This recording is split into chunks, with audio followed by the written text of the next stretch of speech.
This happened back in 2018. I was living in a suburb just outside of Philadelphia, working a dead-end retail job at the King of Prussia Mall. If you know that mall, you know it is absolutely massive. It's a city in itself. During the holidays, it turns into a total zoo. I'm talking about a level of chaos that makes you question humanity. I was working at this high-end electronics store, dealing with entitled parents and screaming kids for 8 hours straight. It was December 23rd, the second to last day before Christmas, and the energy in the place was frantic. People were desperate. My shift ended at 11 p.m. The mall officially closed at 10, but we had to stay behind to recover the store, basically fixing the disaster zone the customers left behind so it looked pristine for the Christmas Eve rush the next morning. By the time I punched out, I was running on fumes. My feet were throbbing, and I had that specific headache you get from listening to Mariah Carey on a loop for 6 weeks.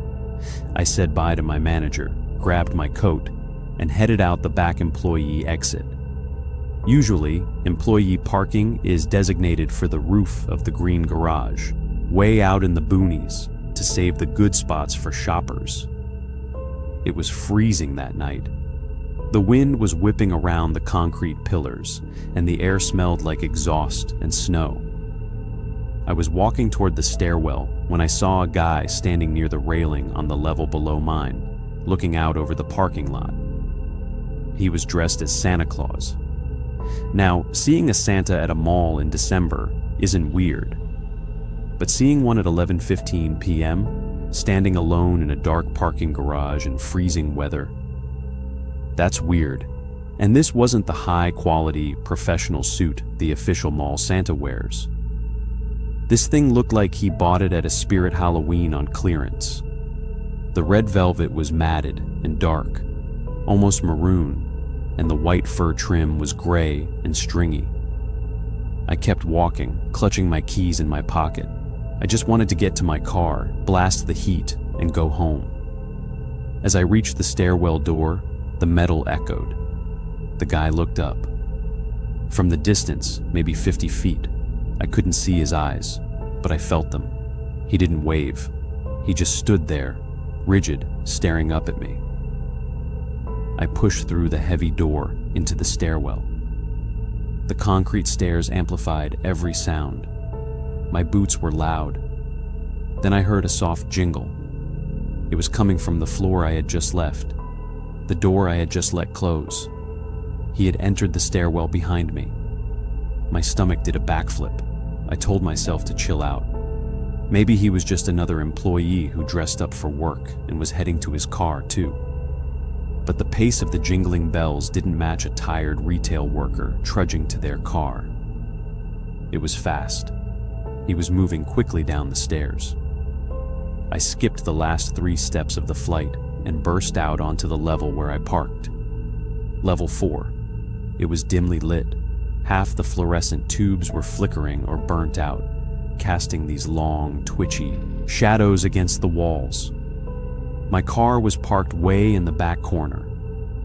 Of course, I started speed walking. I didn't want to run because that feels like admitting you're scared, you know? It makes it real. So I just walked with purpose. Behind me, the stairwell door slammed open. I didn't look back. I just listened. The jingling was gone.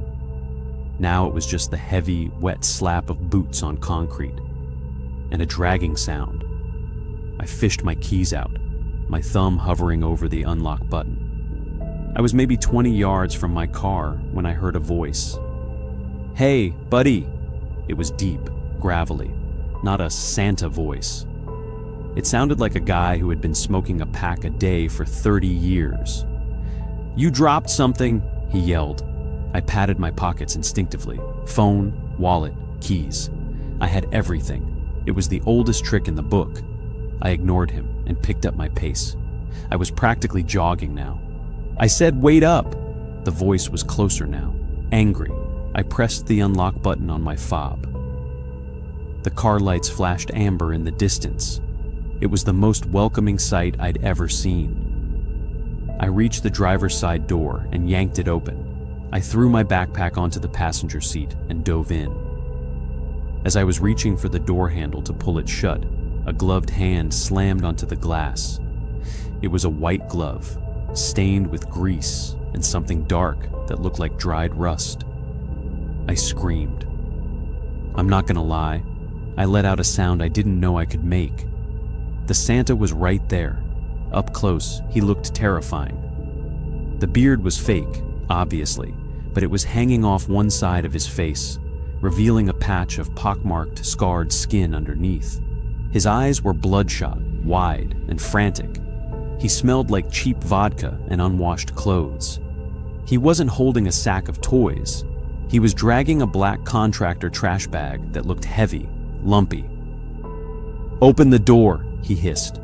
He yanked on the handle, but I had already hit the lock button the second I was inside. "Get away from me," I shouted, jamming my key into the ignition. He started pounding on the window. "Open the door! I got a present for you! Open it!" The glass shook with every hit. I was terrified it was going to shatter. This guy wasn't playing around. He was putting his full weight into it. He raised his other hand, the one that wasn't banging on the glass, and I saw he was holding a screwdriver, a long, flathead screwdriver with a yellow handle.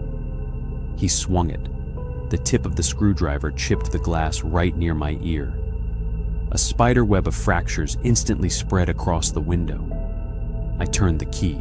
The engine sputtered. No, come on," I begged. The cold always made the battery finicky. He swung again. The glass buckled inward, raining tiny shards onto my lap and shoulder.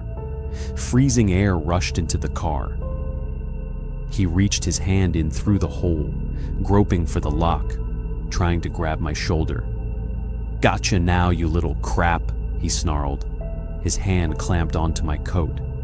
I slammed my foot on the gas while the car was still, in park, revving the engine to redline. The noise was deafening in the concrete garage. I think it startled him because his grip loosened for a split second. I threw the gear shift into reverse. I didn't check my mirrors. I didn't look. I just floored it. The car shot backward. The open door clipped him, or maybe the side mirror did. I heard a thud and a yelp, and then he was gone from my window. I spun the wheel, threw it into drive, and burned rubber getting out of that spot. My heart was hammering so hard, I thought I was going to pass out. I looked in the rearview mirror. He was standing up. He wasn't chasing me anymore. He was just standing there in the middle of the driving lane, that screwdriver in one hand, the black trash bag in the other, watching me drive away. I sped down the ramps, tires squealing around every turn. I didn't stop until I was on the highway, merging into traffic. I drove for 10 minutes before I finally pulled into a brightly lit gas station and called for help. My hands were shaking so bad I could barely hold the phone. I told the dispatcher everything: the Santa suit, the screwdriver, the parking garage.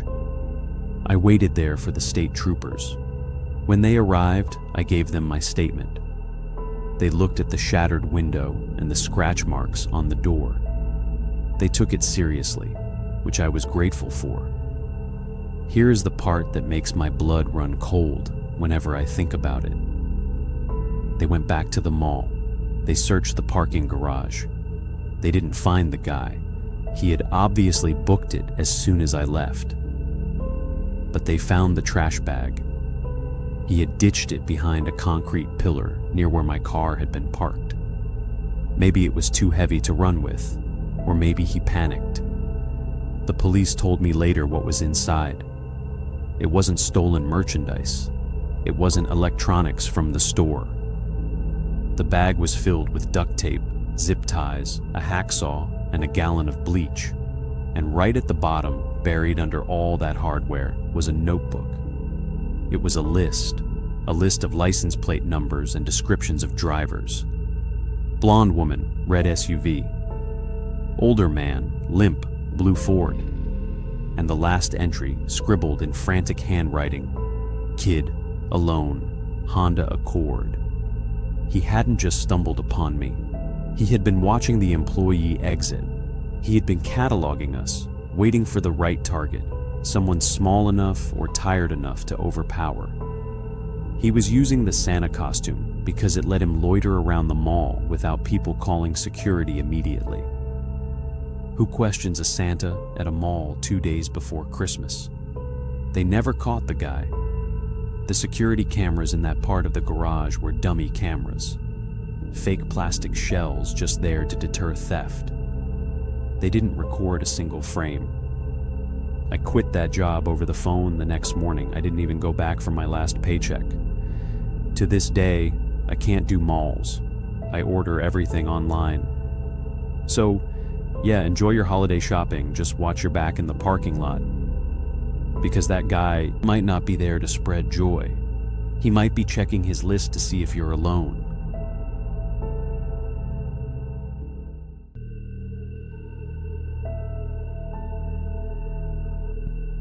I'm not going to lie. It's taken me about 5 years to even be able to write this down without getting the shakes. You know how people say they love the silence of winter? How the snow muffles everything and the world feels peaceful? That's garbage. Absolute garbage.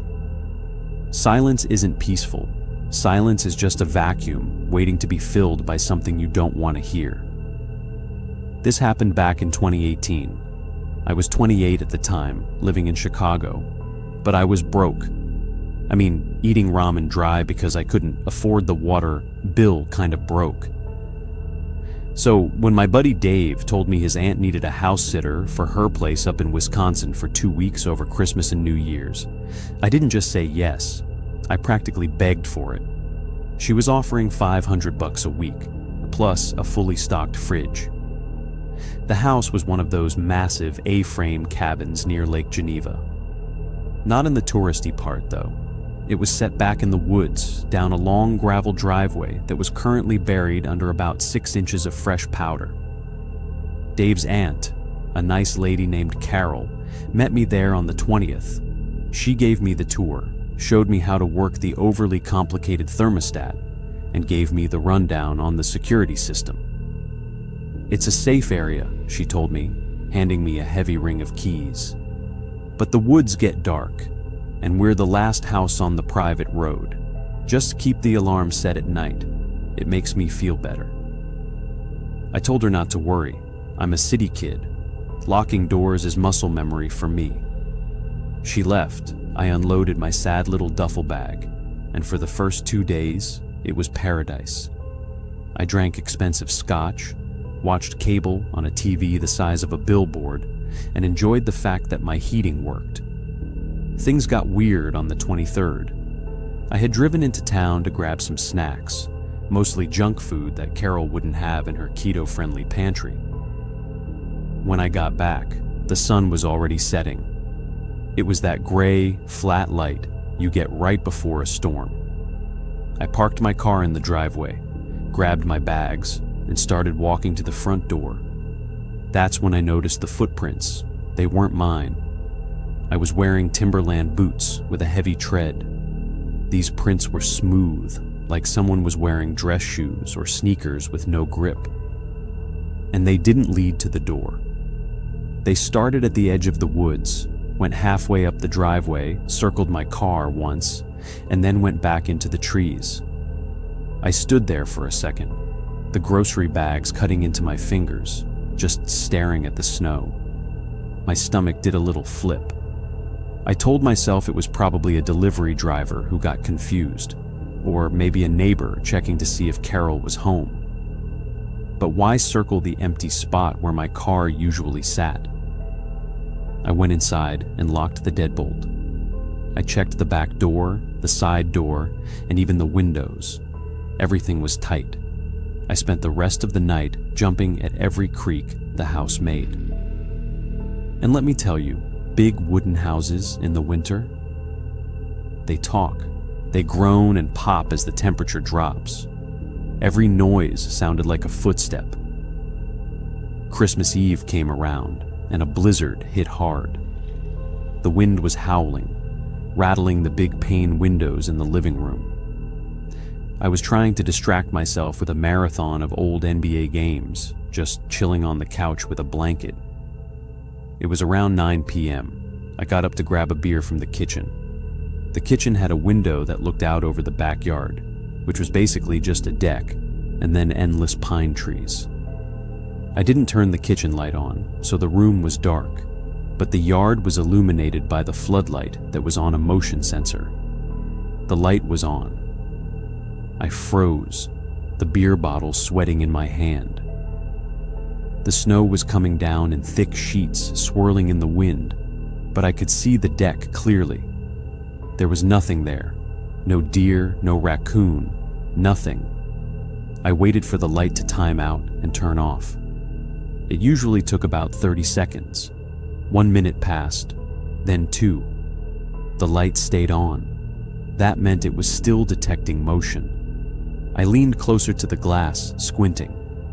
At the very edge of the light's reach, right where the deck ended and the darkness of the woods began, there was a shape. It wasn't moving much, just swaying slightly with the wind. It looked like a person. I dropped to a crouch instantly, my heart hammering against my ribs like a trapped bird. I crawled over to the counter and grabbed the landline phone Carol kept on the wall. I didn't have any service on my cell out here, another charming feature of the rustic experience. I peeked over the counter. The figure was gone. The light clicked off. I let out a breath I didn't know I was holding. Paranoia, I thought. It was a tree branch, a shadow. You're losing it, Mike. I didn't sleep in the master bedroom that night. I slept on the couch in the living room with a fire poker on the floor next to me. Christmas morning was bright and blindingly white. The storm had passed. I spent the morning shoveling the walkway, trying to burn off the adrenaline from the night before. I was almost convinced I had imagined the whole thing until I walked around to the back deck. The snow on the deck was undisturbed, smooth, perfect white. But directly under the kitchen window, the one I had been looking out of, there was a single object resting on the wood. It was a small red Christmas ornament, one of those cheap glass balls you buy in a pack of 20 at Walmart. Carol's decorations were expensive, hand-carved wood, blown glass from Germany. She didn't have cheap red balls. And even if she did, why was it sitting outside, perfectly placed in the center of the deck, with no footprints around it? That's when the cold really hit me. It wasn't the wind, it was the realization that someone had thrown it there, or placed it there before the snow stopped, and the fresh layer covered their tracks. I went back inside and locked the door. I grabbed the landline to call Dave, just to hear a friendly voice. Maybe ask him if his aunt had a weird neighbor. The line was dead, no dial tone, just static. "Okay," I said out loud. My voice sounded small in the big vaulted room. "Okay, power lines are down. It's a blizzard, normal stuff." But the power was on. The TV was working. It was just the phone line. I decided I was leaving. Screw the $500. I'd pack up, drive into town, find a motel, and call Carol from there. I ran upstairs to the guest room where my stuff was. I threw my clothes into the duffel bag, not bothering to fold them. I grabbed my toothbrush from the bathroom and zipped the bag shut. I was halfway down the stairs when I heard a clear thump. It came from the basement. The basement door was in the hallway, right next to the kitchen. I had never gone down there. Carol said it was just storage and the furnace. I stood on the stairs, gripping the banister. The house was dead silent again. Another sound.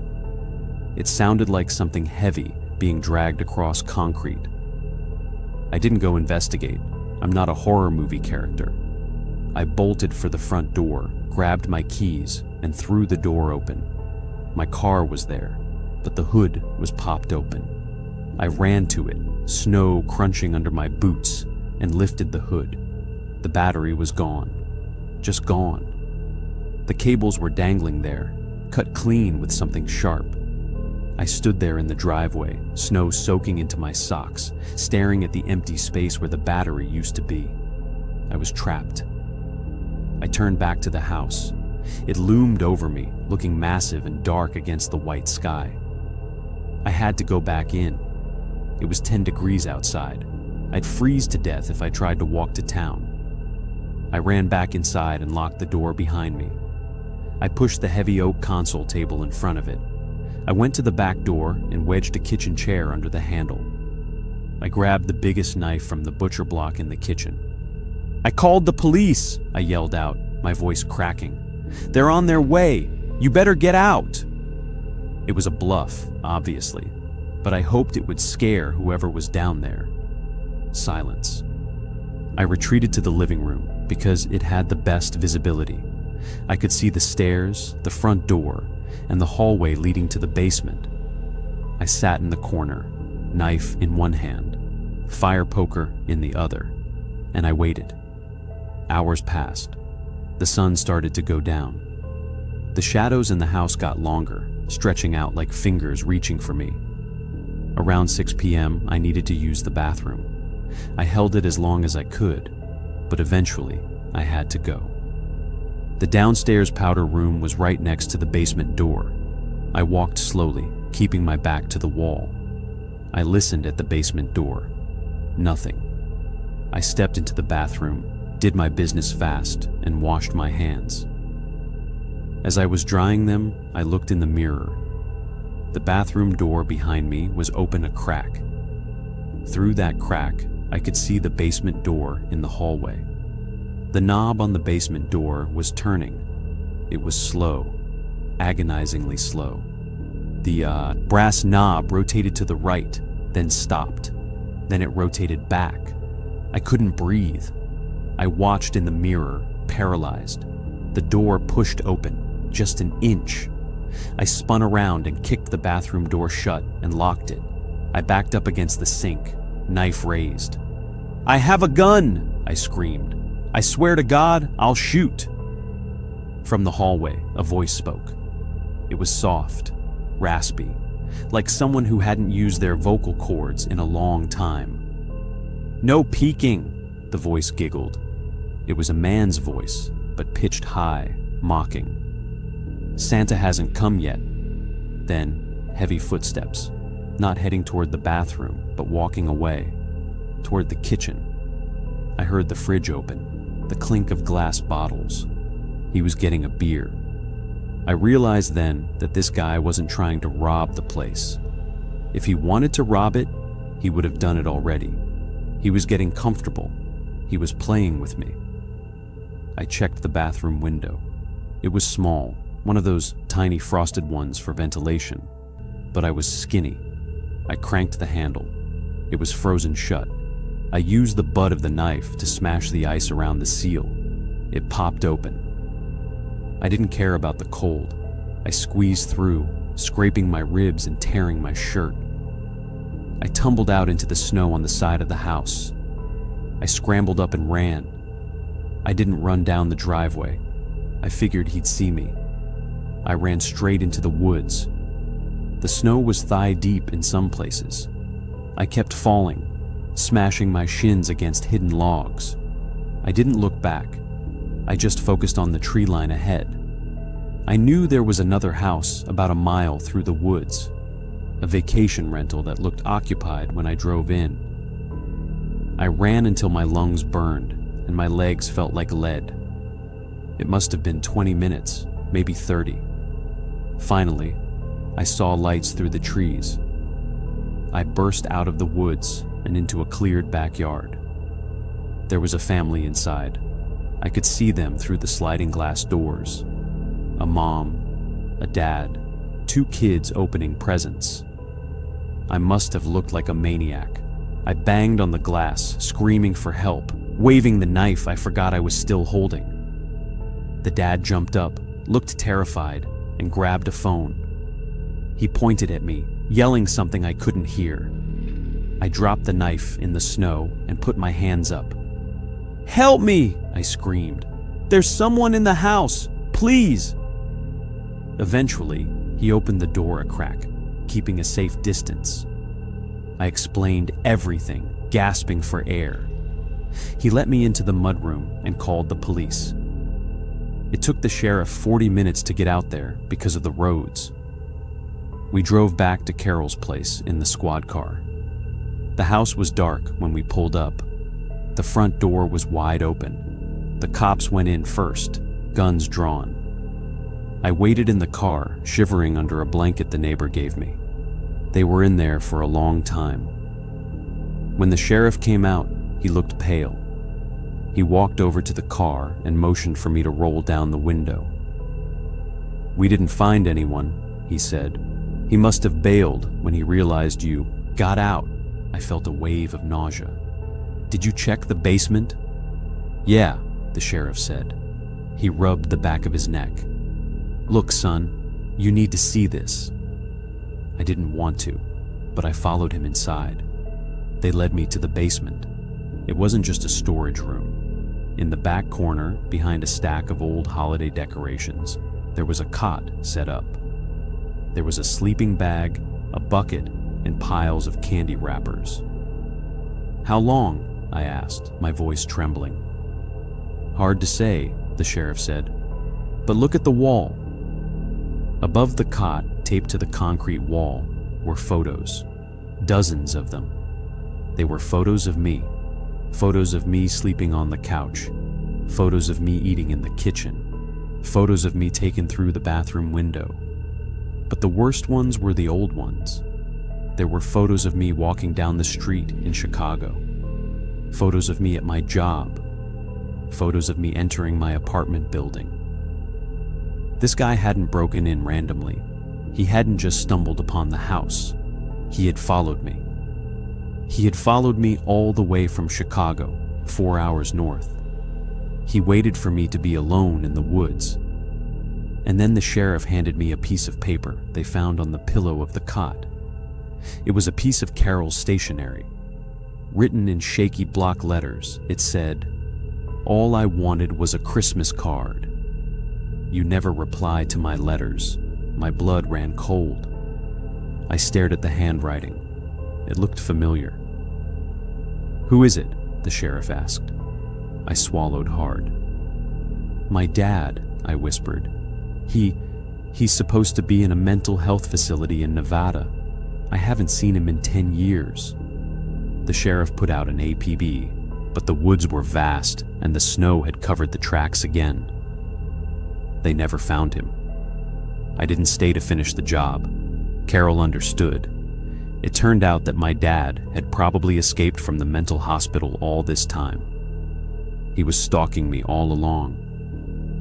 I don't feel safe anymore, because I know that he is still out there, waiting for a reply.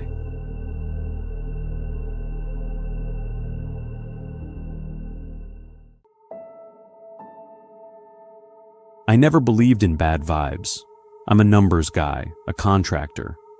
I look at a house and I see square footage, load-bearing walls, and profit margins. That's why when I saw the listing for the Victorian on Elm Street in mid-November, I didn't see a haunted house. I saw a steal. It was a foreclosure, sold as is, and the bank just wanted it off their books before the fiscal year ended. I closed the deal on December 20th. I was 32, single, and arrogant enough to think I could renovate the entire ground floor by myself over the holidays. My plan was simple: sleep on an air mattress in the living room, work 18-hour days, and have the place ready to flip by spring. The house was in a historic district in Cincinnati, not the gentrified part with the cute coffee shops, but the edge of it, where the streetlights flicker and the houses have bars on the basement windows. It was a massive, drafty thing with peeling wallpaper and floorboards that groaned if you even looked at them wrong. I moved in on December 23rd. The weather was brutal, single digits and a wind that rattled the old sash windows in their frames. I spent the first day just trying to get the furnace to do something other than cough up dust. By nightfall, I had the living room up to a tolerable 55 degrees. I set up my base camp in the center of the living room. A queen-sized air mattress, a space heater, my toolbox, and a cooler full of sandwiches and energy drinks. It was lonely, yeah. My parents lived about 40 minutes away in the suburbs, and they had begged me to come stay with them for Christmas, but I was stubborn. I told them I'd drive over for dinner on Christmas Day, but I needed to secure the property and get a head start on the demo. The first night was uneventful, mostly. Just the sounds of an old house settling. Or that's what I told myself. There were pops, creaks, and the occasional scuffing sound from the ceiling, like a squirrel running across the joists. I made a mental note to buy traps. Christmas Eve is when things got weird. I was tearing out some old water-damaged drywall in the hallway around 8 p.m. I had the radio blasting classic rock to drown out the silence. I stopped to take a sip of water, and that's when I noticed the attic hatch. It was in the ceiling of the hallway, just a square of plywood painted over a dozen times to match the ceiling. But the paint around the edges was cracked. Not old, hairline cracks from age. Fresh, jagged cracks, like someone had pushed it up recently. I grabbed my stepladder and a flashlight. I'm not a fearful guy, but standing under that hatch, I felt a cold prickle on the back of my neck. I pushed the plywood up. It moved easily. I shone the light into the darkness. It was freezing up there, seeing your breath kind of cold. The beam cut through the dust motes, revealing pink insulation rolls and wooden beams. Nothing else. No squirrels, no raccoons, no squatters, just an empty, dusty attic. I lowered the hatch and let out a breath. Paranoia, I thought, just the house shifting in the cold. I went back to work, but the feeling didn't leave. You know that sensation when you're in a crowded room and you can feel someone staring at you? It was like that, but I was the only person in a 3,000 square foot house. Around 11 p.m., I decided to call it a night. I was exhausted. I dragged myself to the air mattress and collapsed.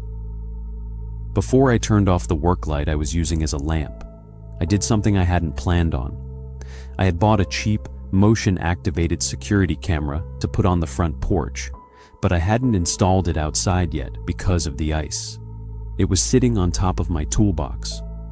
On a whim, I plugged it in and set it on the mantelpiece, facing the living room and the hallway entrance. I told myself it was to catch the squirrel if it came downstairs, or maybe just to prove to myself that I was alone. I zipped up my sleeping bag, pulled my beanie down over my ears, and passed out. I slept heavy. The kind of sleep where you don't dream, you just black out. I woke up on Christmas morning to the sound of my phone alarm. It was 8 a.m. My head was pounding, a dull throb behind my eyes like I was hungover, which was strange since I hadn't had a drink. The house was freezing. The space heater had turned off sometime during the night. I sat up, shivering, and reached for my phone to turn off the alarm. That's when I noticed the first thing wrong. My boots were moved. I always take my boots off and leave them right next to the mattress. It's a habit. But my left boot was standing upright by the mattress, and the right boot was in the middle of the room, lying on its side, about 6 feet away. I stared at it, blinking the sleep out of my eyes. Had I kicked it in my sleep? Maybe. I got up, put on the boots, and walked to the kitchen to make instant coffee. The kitchen was in the back of the house. As I walked past the back door, I stopped cold. The deadbolt was unlocked. I knew for a fact I had locked it. I checked it 3 times before bed. I'm obsessive about security on job sites. I opened the door and looked out at the backyard. It was covered in fresh, pristine snow. There were no footprints leading up to the door. None. If someone had broken in, they hadn't come through the snow. A pit started to form in my stomach. I locked the door again and backed away. "Is anyone here?" I yelled. My voice cracked. It sounded weak in the big, empty room. Silence. I ran back to the living room. I needed to get out of there. I needed to drive to my parents' house, get some food, and maybe come back with my dad and a baseball bat to check the place again. I grabbed my jacket and reached into my pocket for my truck keys. Empty. I checked my other pockets. The hoodie I slept in, the floor around the mattress. Nothing. My keys were gone. Panic is a funny thing. It doesn't hit you all at once. It creeps in. I started tearing the room apart, lifting the mattress, dumping the toolbox. I knew I put them on the overturned bucket I was using as a nightstand. Then I remembered the camera. I froze. The little black eye of the camera was still sitting on the mantel, the small green light steady. It had been recording all night. I grabbed the camera and pulled the SD card out. I didn't have a laptop with me, but I had a card reader dongle for my phone so I could review trail cam footage for hunting. I plugged it into my phone with shaking hands. I sat on the edge of the deflated air mattress and opened the file. The first few hours were boring, just me tossing and turning in the sleeping bag. The infrared night vision made my eyes look like glowing white hollows. I scrolled forward. 1 a.m., 2 a.m. At 2:45 a.m., the motion sensor triggered a new clip. I watched, and my blood turned to ice water. In the video, the hallway behind the living room was pitch black. But then, movement. Something pale descended from the ceiling. It was legs. Someone was lowering themselves out of the attic hatch I had checked earlier. They dropped silently to the floor. It was a man. He was skinny, painfully thin, wearing nothing but a pair of dirty, oversized boxers and a tattered gray t-shirt. His hair was long and matted. He stood in the hallway for a full minute, just staring into the living room where I was sleeping. He didn't move a muscle. He looked like a statue. Then he started to creep forward. He moved weirdly, placing his feet carefully, rolling from heel to toe to stay silent. He walked right up to the air mattress. I watched on the tiny screen as this stranger stood over my sleeping body. I was completely oblivious, snoring lightly. The man crouched down. His face was inches from mine. In the night vision, his eyes were wide, unblinking, manic. He reached out a hand. I flinched in real life, watching it. He didn't hit me. He didn't choke me. He gently touched my beard. He ran a filthy finger down my cheek. Then he leaned in and sniffed me.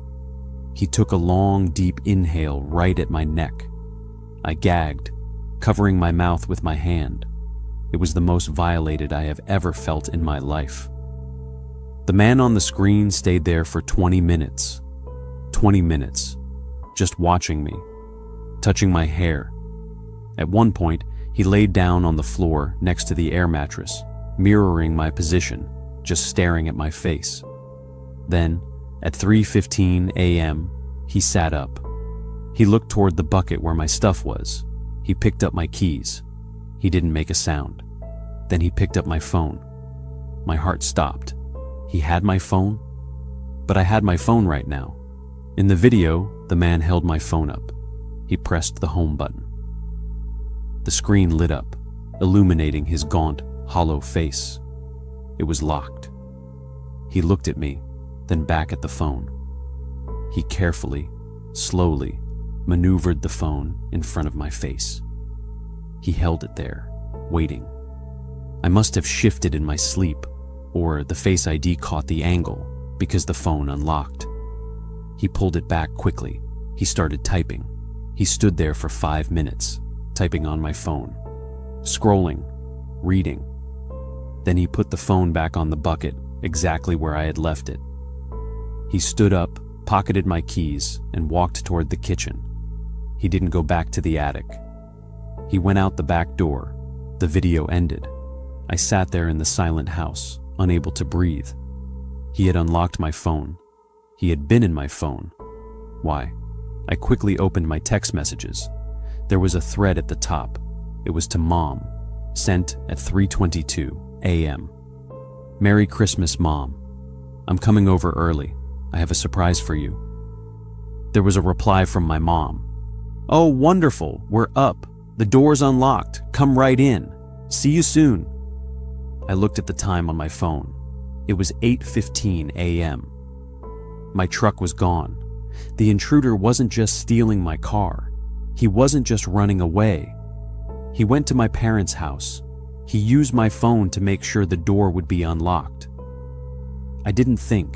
I didn't grab my coat. I didn't grab the toolbox. I ran out the front door and sprinted down the snowy street. I banged on the door of the first neighbor I saw, an elderly woman named Mrs. Gable. She opened the door, looking terrified at the sight of me, breathless and wild-eyed. I need your phone, I screamed. Please, it's an emergency. She handed me her landline handset through the screen door. I dialed my mom's number. It rang. Pick up, I pleaded. Finally, the line clicked. Hello? It was my mom. Her voice sounded strange, tight. Mom, I yelled. Listen to me. Get out of the house. That's not me. The person in the house is not me. There was a silence on the other end. A long, heavy silence. Jason, she whispered. She sounded confused. What do you mean? You're in the kitchen. My stomach dropped out of my body. Mom, I am not in the kitchen. I am at my house. My truck was stolen. The guy who stole it is in the kitchen. Is Dad there? He's in the garage, she stammered. Her voice was trembling now. Jason, who is that man? Put the phone down and run out the front door. Right now. Do not go into the kitchen. He's cutting the ham, she whispered, her voice barely audible. He's been facing away from me the whole time. He has his hood up. He's wearing your Carhartt jacket. I thought he was just being quiet. Mom, run! I heard a sound on the other end. The sound of a drawer opening. The utensil drawer. My mom let out a gasp. He turned around, she whispered. Then the line went dead. I dropped the phone and fell to my knees in Mrs. Gable's porch snow. Mrs. Gable was already on her cell phone with 911. The next 20 minutes were a blur of flashing lights and me screaming at police officers in the back of a squad car. They drove me to my parents' house. When we pulled up, my truck was parked in the driveway, crooked, like it had been slammed into park while still moving. The front door of the house was wide open. I tried to run out, but the cops held me back. They went in with guns drawn. I waited by the hood of the cruiser, sobbing, waiting for gunshots, waiting for them to bring out body bags. Instead, after 5 minutes, an officer waved me over. I ran inside. My mom and dad were sitting at the kitchen table. They were alive. They were physically unharmed. But they looked broken. My dad was staring at the wall, pale as a sheet. My mom was shaking uncontrollably, clutching a dish towel. The kitchen was a mess. The holiday ham was on the counter, stabbed repeatedly with a carving knife until it was just shredded meat. Where is he? I asked, looking around. He left, the officer said grimly. Out the back. My mom looked up at me. Her eyes were wide and haunted. He didn't say a word, she whispered. He just turned around, and he smiled. He had teeth like animals. He looked at me, and then he looked at the picture of you on the fridge. She swallowed hard. He took the picture, she said, and then he walked out the back door. They never found him. We found out later that the squatter had been living in the attic of my new house for months, maybe years, before the bank even foreclosed. He had a little nest up there made of insulation and stolen clothes. He wasn't just a squatter, he was a mimic. The police found journals in the attic. He had been watching the previous owners too, writing down their schedules, writing down what they said, practicing being them. But with me, he didn't just want to watch. He wanted to try my life on for size. I sold the house a month later. I took a $20,000 loss, and I didn't care.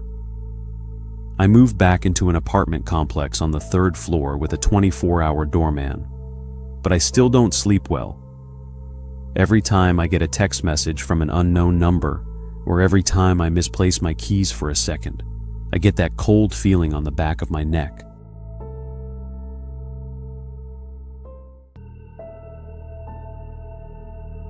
This happened back in December of 2021.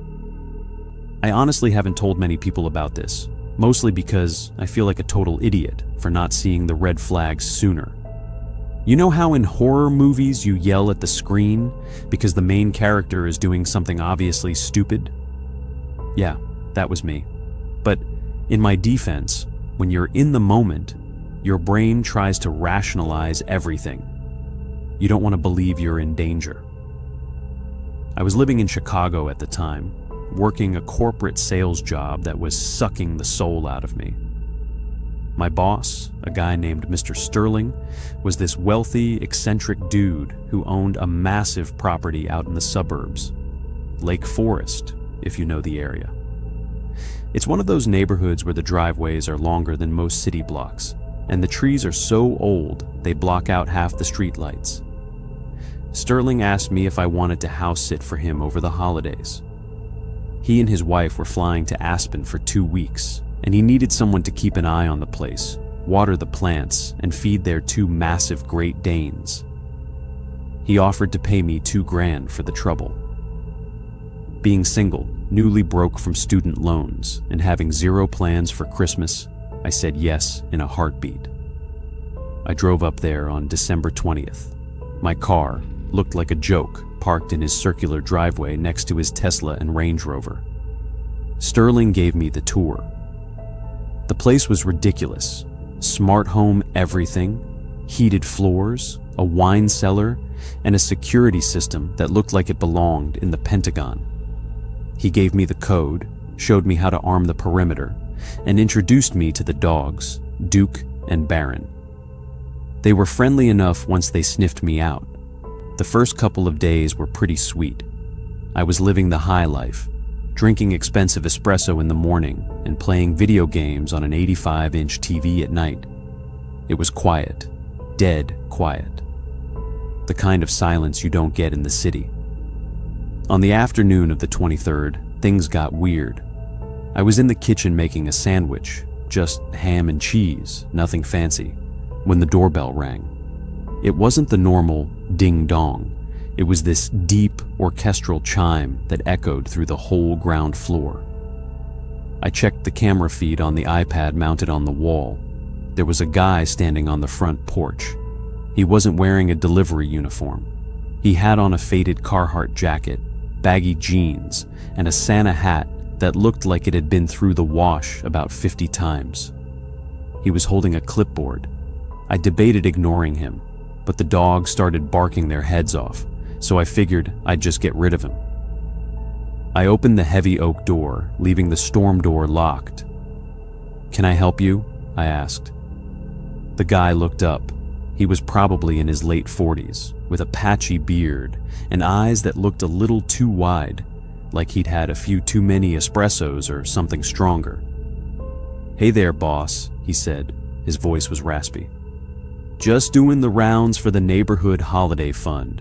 We're collecting for the local shelter. You guys usually donate a check."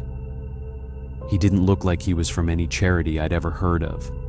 Plus, Sterling had left me a list of contractors and people who might stop by. Landscapers, pool guys, but he never mentioned door-to-door charity collectors. "The homeowners aren't here right now," I said, keeping it brief. "I'm just watching the place." The guy's smile didn't fade, but his eyes shifted. He looked past me, scanning the hallway behind me. "Oh, house sitter, huh? Nice gig. You here all alone then?" That question set off every alarm bell in my head. I'm a guy, about 6 foot, and I can handle myself.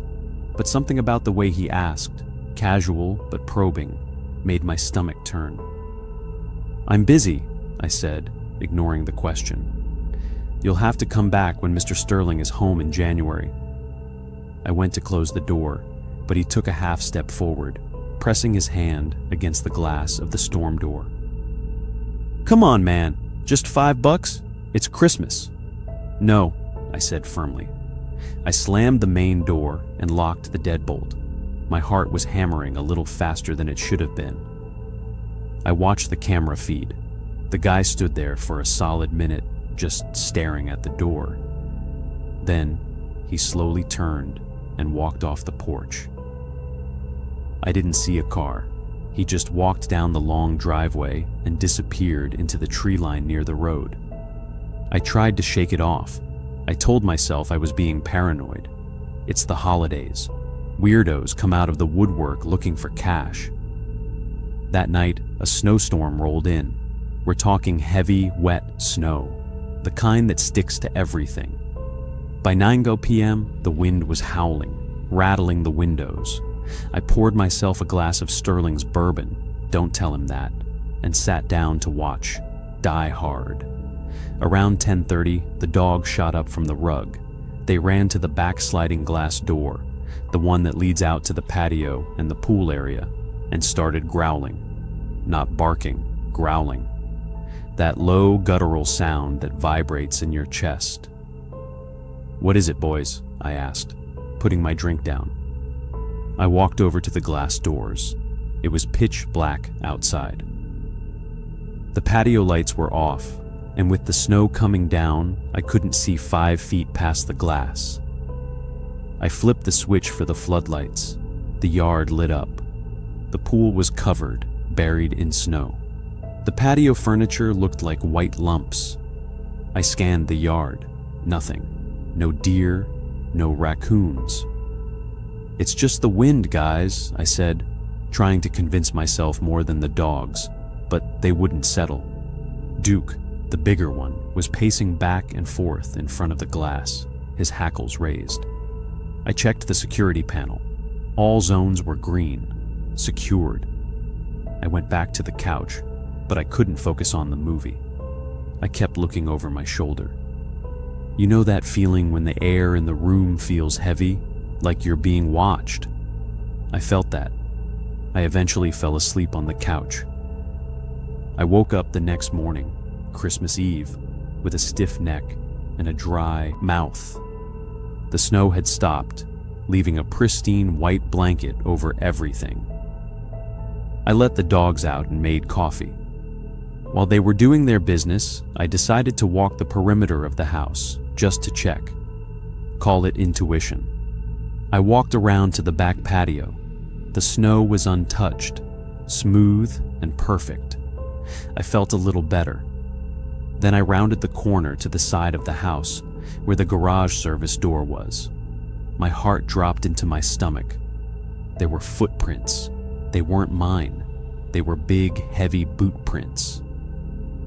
They started at the tree line, came up to the side of the house, and stopped right under the kitchen window. Then they paced back and forth, like someone had been standing there for a while. And then they trailed off toward the back of the property, into the woods.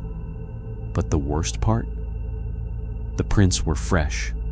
It had snowed all night. These prints were on top of the snow. Someone had been here early this morning while I was asleep on the couch. I immediately went inside and checked all the locks. The kitchen window, the one the footprints were under, was locked, but I noticed something I hadn't seen before.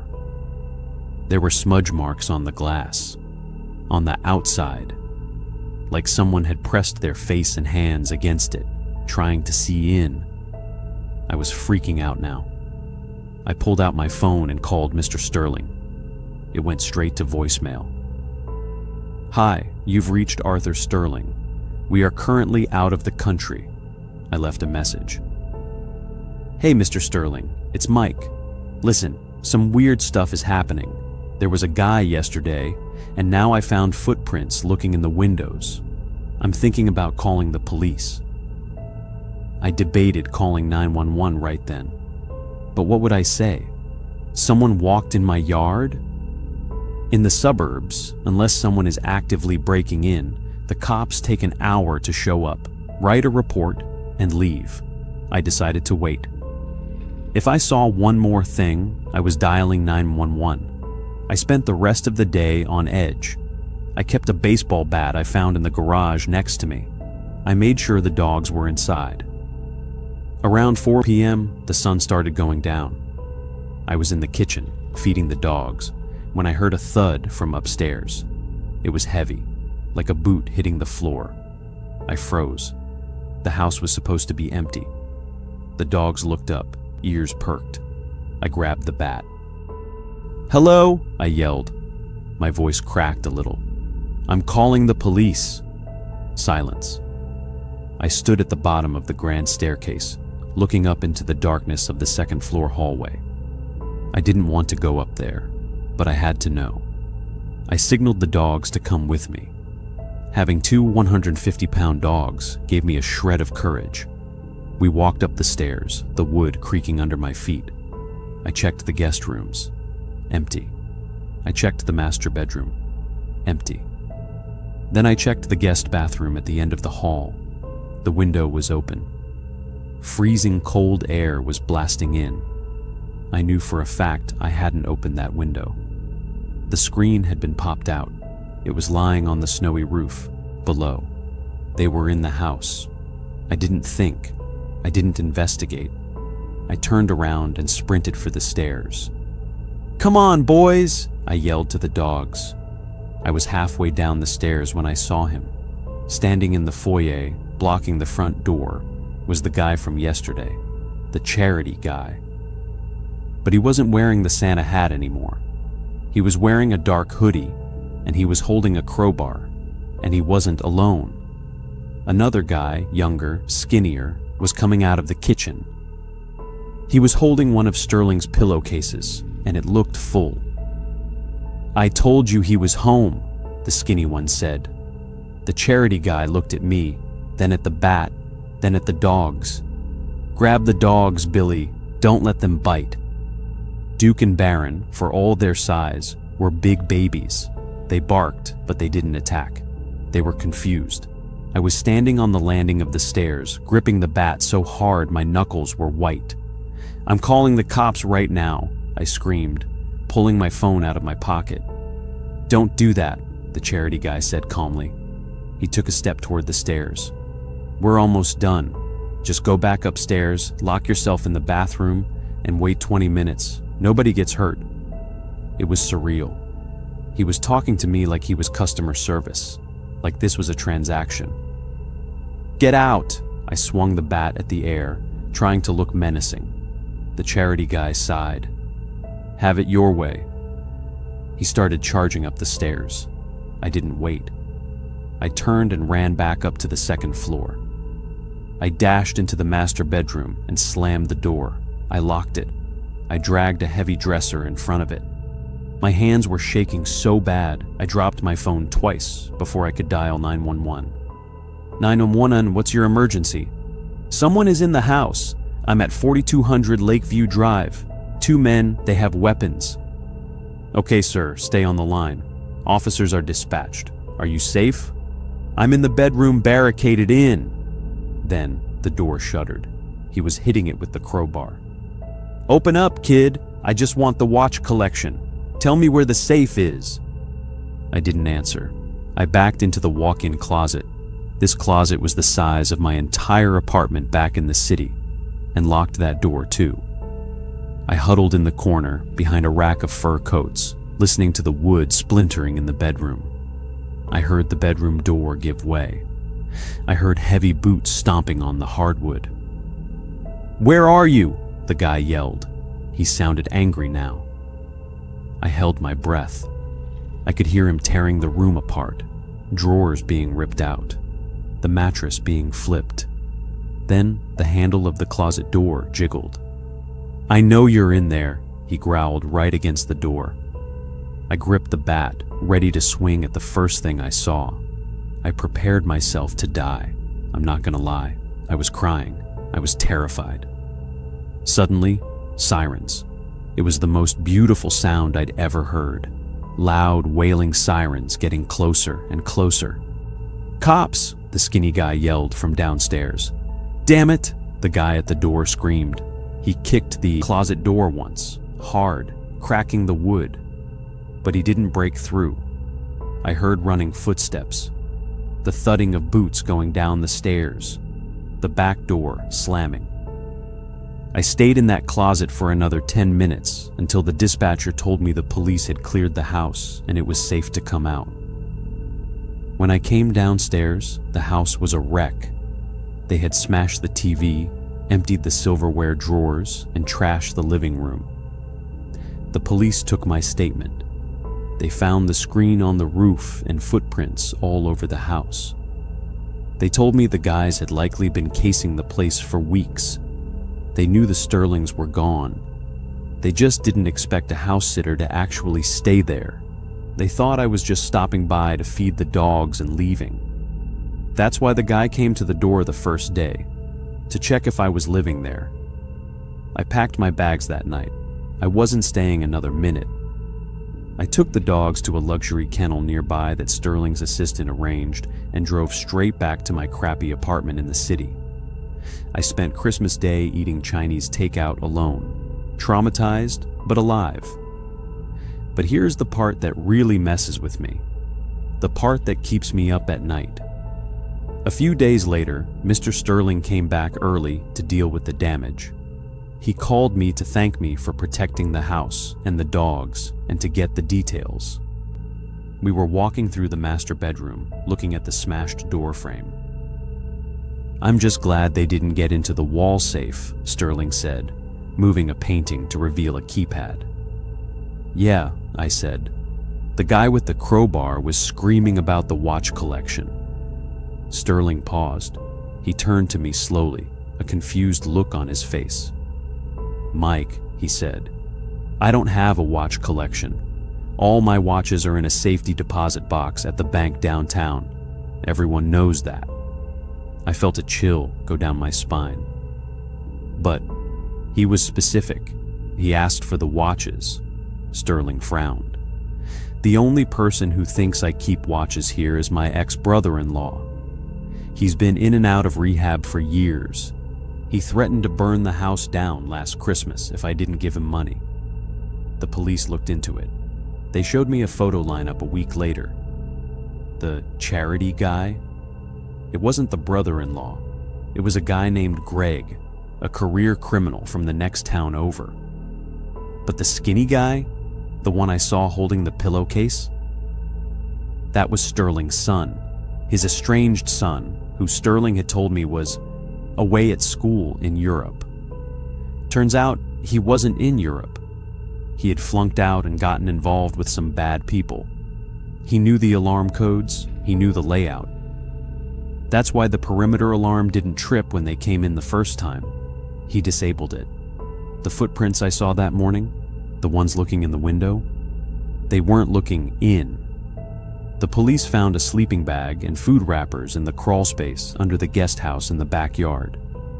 They estimated someone had been staying there for at least 3 days. They were already on the property when I arrived. They were watching me play video games. They were watching me sleep. They were waiting for me to leave so they could ransack the place. But because I never left the house due to the snow and the cozy setup, they got impatient and decided to do a home invasion instead. If I hadn't heard that thud upstairs, I would have been sitting on the couch with my back to the stairs when they came down. I don't think they planned on leaving any witnesses.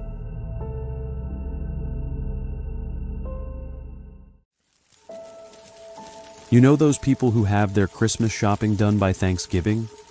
The ones who wrap everything with perfectly creased corners and matching ribbons? Yeah, I hate those people. I've never been one of them. I'm the guy running into Target at 4 p.m. on Christmas Eve, fighting over the last dented box of chocolates.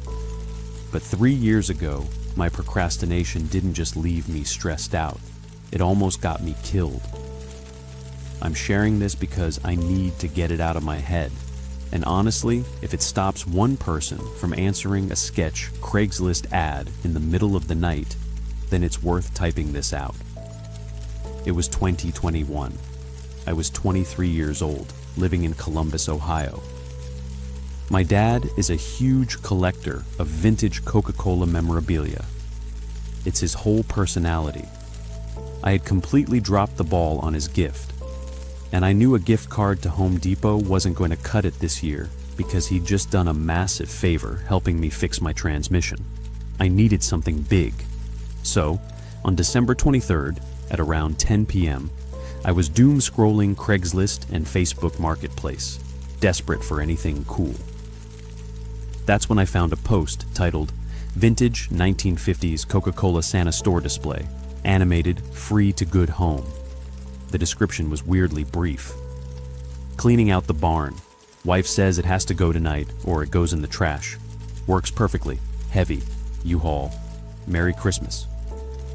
There was no photo, just the text. Free? These things go for like $500 on eBay, even in bad condition. I figured the guy just didn't know what he had, or maybe it was damaged. But for free, I wasn't asking questions. I messaged him instantly. He replied 4 minutes later.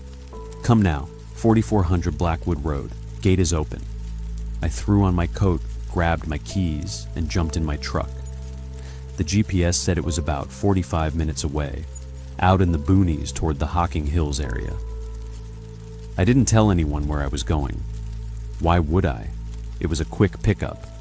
That was mistake number one. The drive started out fine, just highway and slush. But the closer I got to the destination, the darker it got. The streetlights vanished, replaced by tall, looming pines that crowded the narrow 2-lane road. It had started snowing again, that heavy, wet snow that plasters your windshield and makes your wipers useless. By the time I turned onto Blackwood Road, my cell service was gone. The road wasn't even paved. It was a gravel track full of potholes hidden under the fresh white layer. My truck bounced and skidded, and I considered turning back. I'm not going to lie, the vibe was off. It was dead quiet out there, just the sound of gravel crunching and the wind hissing through the trees. But I kept thinking about how excited my dad would be, so I pushed that gut feeling down. I spotted the mailbox number barely reflecting in my high beams. The driveway was long, winding uphill into the woods. At the top sat a farmhouse that looked like it hadn't seen a coat of paint since the Nixon administration.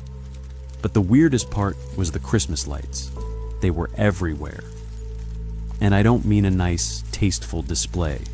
I mean manic. Strands of mismatched lights were draped over the porch, the gutters, the bushes, even lying in piles on the snow. Some were blinking rapidly, others were dead. It looked like a chaotic explosion of color against the rotting gray wood of the house. I parked next to a rusted-out tractor. Before I could even undo my seatbelt, the front door of the house opened. A man stepped out. He was huge, easily 6'4", wearing generic gray coveralls and a Santa hat that looked dirty. He didn't wave. He just stood on the porch, staring at my truck. I took a breath, put on my friendly neighbor smile, and hopped out. The cold hit me instantly, biting through my jacket. "Hey, I'm Mark," I called out, walking toward him. "Here for the display?" The man didn't move until I was at the bottom of the porch steps. Up close, he looked rough. His face was pale, like dough, and his eyes were wide, darting around nervously. He was shivering, which was odd because he was a big guy and he had layers on. "You came alone?" he asked. His voice was raspy, like he had a sore throat. "Yeah, just me," I said, instantly regretting it. "Although my brother knows I'm here, He's waiting for me back at the house to help unload. A lie. A standard safety lie I use when buying stuff online. The man nodded, twitching slightly. Good. It's in the barn. Wife says it goes. Tonight. He jerked his thumb toward a structure about 50 yards behind the house. It was a massive barn, dark and looming. Is your wife around? I asked, trying to make conversation as we started walking through the snow. Want to thank her for the deal. He stopped walking. He pointed a trembling finger toward the farmhouse porch. I looked back. I hadn't noticed it before because of the blinding Christmas lights, but there was a rocking chair in the far corner of the porch, deep in the shadows. Someone was sitting in it, a silhouette wrapped in heavy blankets, facing us. She watches, the man whispered. She likes to make sure the guests are taken care of. A chill that had nothing to do with the weather went down my spine. The figure didn't move. No wave, no nod, just a dark shape observing us. Right, I said, turning back to the barn. Let's get this loaded up. I've got a long drive. The big man, let's call him Bill, fumbled with a heavy padlock on the barn door. His hands were shaking so bad he dropped the keys twice in the snow. I bent down to help him grab them, and I noticed his fingernails. They were cracked and stained dark, like dried grease or something else. Finally, the lock clicked. He slid the heavy wooden door open on its rusty track. The smell hit me first. You know that smell when you open an old freezer that stopped working a month ago? That sickly sweet, rotting meat smell mixed with musty cardboard? It washed over me, thick and heavy. Raccoons, Bill mumbled, seeing me recoil. Damn things get in the walls and die. Can't find them. He flipped a switch, and a row of dim, buzzing shop lights flickered on overhead. The inside of the barn was a nightmare of Christmas cheer. It was packed floor to rafter with holiday decorations. But not boxed up. Everything was set up. Dozens of plastic nutcrackers stood in formation like a little army. Wreaths hung from every available nail, and in the center, cleared of clutter, was a scene set up like a living room. There was a ratty armchair, a fake fireplace made of cardboard, and a Christmas tree that looked dead and brown. Where's the Coca-Cola display? I asked, scanning the room. I stayed near the open door. Every instinct I had was screaming at me to run, but my brain was trying to rationalize it. He's a hoarder. Hoarders smell. It's fine. Back here, Bill said, walking toward the shadows in the rear of the barn. Got him set up special. I followed him, stepping over tangled extension cords. In the back corner, standing next to a workbench, was the Santa. It was about 5 feet tall, wearing the classic red suit, holding a Coke bottle. It looked old, definitely vintage. Does it work? I asked. Oh yeah, Bill said. He sounded breathless. He moves, just gotta plug him in. He bent down to plug a cord into a power strip on the floor. While he was down there, I stepped closer to inspect the Santa. The fabric of the suit was filthy, stained with dark patches. I reached out to touch the material to see if it was velvet or felt. My hand brushed the Santa's chest. It wasn't hard plastic or fiberglass underneath. It was soft. It yielded to my touch. I pulled my hand back. What is this made of? Bill didn't answer. He just stood up, blocking my path back to the door. He wasn't looking at me though. He was looking over my shoulder, toward the open barn door, toward the house. Is she watching? Bill whispered, tears welling up in his eyes. Tell me she's watching. Who? Your wife? I stepped to the side, trying to keep distance between us. Yeah, man, I think so. Look, I changed my mind. I don't have room in the truck. No, Bill shouted, causing me to jump. He lunged forward and grabbed my arm. His grip was insanely strong. You have to take it. If you don't take it, she gets mad. You don't know what she does when she's mad. Get off me! I shoved him. He stumbled back, crashing into the workbench. A jar of screws fell, shattering on the concrete. The noise was deafening in the enclosed space. Then, a sound came from the Santa display. It wasn't a mechanical whirring. It wasn't a gear turning. It was a low, wet gurgle. I froze. I stared at the display. The head of the Santa slumped forward slightly, the beard shifting. Beneath the white synthetic beard, I saw skin. Real, gray, pore-marked skin. And an eye. A human eye, bloodshot and terrified, blinked at me through a hole cut in the rubber mask. My brain broke for a second. I couldn't process it. It was a person. There was a person inside the suit. He's broken, Bill sobbed, sliding down to the floor, curling into a ball. He stopped working yesterday. That's why I need a new one. I need a new one or she'll use me again. The person in the suit let out a muffled whimper, trying to move, but he was rigid. I realized with a sick jolt that he was duct-taped or bound underneath the baggy red costume, attached to some kind of metal frame to keep him upright. I didn't ask questions. I didn't try to be a hero. I ran. I bolted for the barn door, slipping on the sawdust and snow. "Don't leave!" Bill screamed behind me. "Please, take his place. I can't do it anymore." I hit the cold air outside and sprinted for my truck. My heart was hammering so hard I thought I was having a heart attack. I fumbled for my keys, dropping them in the snow by the tire. "No, no, no!" I hissed, scrambling in the slush. I grabbed them, jammed the key into the door, and threw myself into the driver's seat. I locked the doors instantly. I looked up at the farmhouse porch. The blanket had fallen off the figure in the rocking chair. It wasn't a woman. It wasn't even a person. It was a mannequin, dressed in a wig and a dress, with a speaker taped to its chest. I cranked the engine. The tires spun in the mud and snow, flinging slush everywhere. I slammed it into reverse, fishtailing wildly, and nearly took out the mailbox as I peeled out of the driveway. I didn't stop driving until I hit a gas station 20 miles away. I ran inside, shaking so bad I could barely hold my phone, and called for help. I told them everything: the barn, the smell, the guy in the suit, the crazy man. The police met me there. I had to lead them back to the house because they couldn't find the address in the system. When we got back to 4400 Blackwood Road, the Christmas lights were off. The house was pitch black. The cops kicked down the barn door. It was empty. The decorations were there. The army of nutcrackers, the tree, the weird living room setup.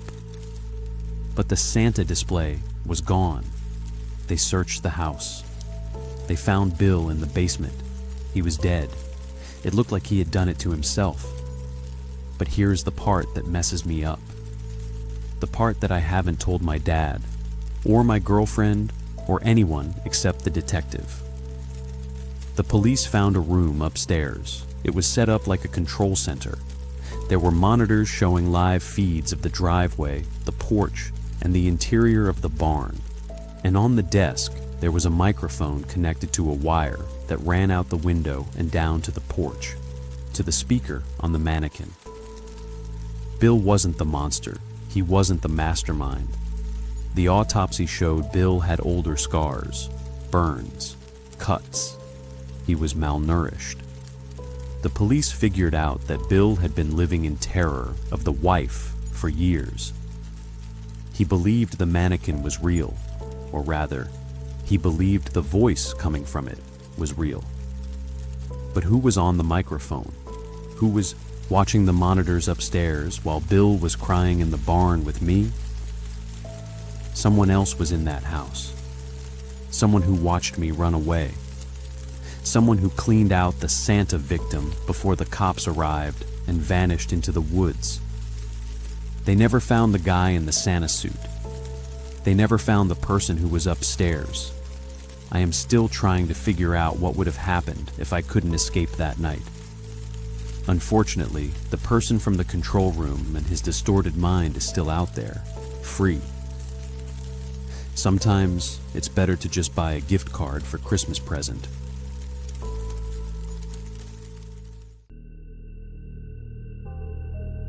You know how those holiday commercials always show delivery drivers as Santa's helpers? Smiling dudes in clean outfits handing out perfect gifts to happy families? Yeah, that's BS. I did deliveries for a third-party company one holiday season back in 2019. I won't say who, but think of the places that rent plain white vans when they're short on trucks. That was me. No fancy clothes, just a vest and a scanner that died every 20 mins. It sucked. You got paid for each route, but if you didn't finish, you missed out on the holiday pay. And I really needed that money because rent in Philly had gone up, and I was screwed if I didn't get a big check in December. This happened on Christmas Eve. I know, right? That's when it's crazy busy. I was on my last stop. The scanner said I only had one left. It was 9:45 p.m. I was so tired. I'd been driving since 6 a.m., running on gas station coffee and jerky. The van's heater was busted and stuck on max, so I was sweating even though it was freezing outside. The GPS took me out of the city toward Chester County. You know how fast things get rural out there. No streetlights, twisty roads, and houses set back behind trees. The address was on Old Mill Lane, a road I'd never heard of. Sounded pretty, but it wasn't. It was just a dirt road. The van rattled so bad, I thought the door would fall off. The headlights showed nothing but trees. I finally got to the driveway. There was a gate, but it was open. I drove in. The driveway was long and went up a hill. The house was big, modern-looking, with black trim and giant windows. But it was dark. Not everyone's asleep dark, but power's out dark. No lights anywhere.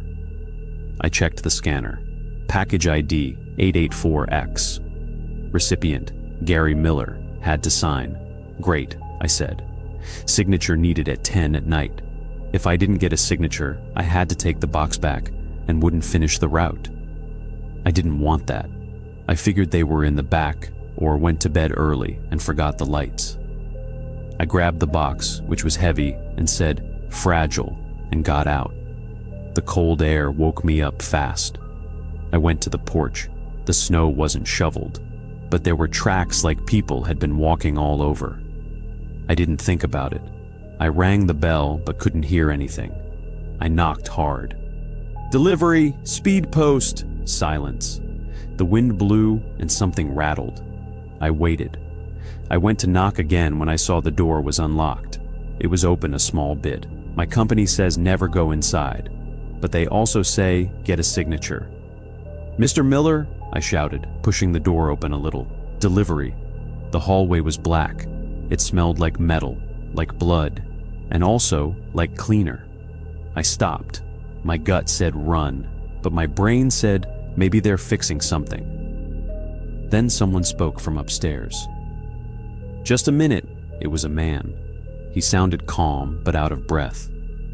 "Sorry," I answered, stepping back. "Need a signature." "Coming down," he said. I heard heavy footsteps. A man came into the light. He had a flashlight shining in my face, so I couldn't see him well. "Rough night to be working," he said, sounding nice. "Tell me about it," I replied. "Just need you to sign here, Mr. Miller." I held out the scanner. The man stepped onto the porch. He was huge with a jacket zipped up and a hat pulled down. He wasn't wearing gloves, and his hands were very red. He took the pen from me. "Where do I sign?" he asked. "In the box," I said. He scribbled something. "Thanks," I said. "Merry Christmas." "You too," he said. He didn't grab the box, just stood there. I turned to leave and heard a thump from inside. I stopped. The man was still there and shining the light at me. "Everything okay?" I asked. "Dog," he said quickly. "Big dog, clumsy." "Okay," I said. I got in the van. I felt strange. I started the engine. It made noise, but it didn't start. "No," I whispered. "Not now." I tried again. Still nothing. I looked at the porch. The man was just watching me. I checked my phone. 1 bar. I couldn't load the mechanic's number. I rolled down the window. "Hey," I yelled. "Sorry to bother you, but my van won't start. Got jumper cables?" The man took a while to answer. Then he walked down the steps. "I might in the garage." He walked toward the van like he was going to fight me. He got closer and lowered the light. I saw his jacket. It was stained with dark stuff, wet stains, and his boots had mud on them with pinkish stuff in it. He stopped at the door. "Open the hood," he said. I looked at his face. He was smiling, but his eyes were cold, and he had a scratch on his neck. "Actually," I said, shaking, "I think I just messed it up. Let me try again." "Open the hood," he said again and grabbed the handle. I locked the door as his hand touched it. He yanked on it, and the van shook. "Open the door," he said, his voice deep. "I'm calling the cops," I yelled, holding up my phone, but it wouldn't load anything. The man didn't move. He raised the flashlight, a metal one. He hit the window. The glass blew apart and cut me. I screamed and went to the other seat. He reached through and grabbed my vest. I kicked him, but he didn't care. He tried to open the door. I kicked the passenger door open and fell out. I ran toward the woods. It was dark, and I fell, cutting my hands. "You can't run!" he shouted. He was doing something to the van. I hid behind a tree, scared. He wasn't coming into the woods. He was taking the battery out of the van. He didn't want the van. He just didn't want me to leave. Why? Then I looked at the house. I could see inside.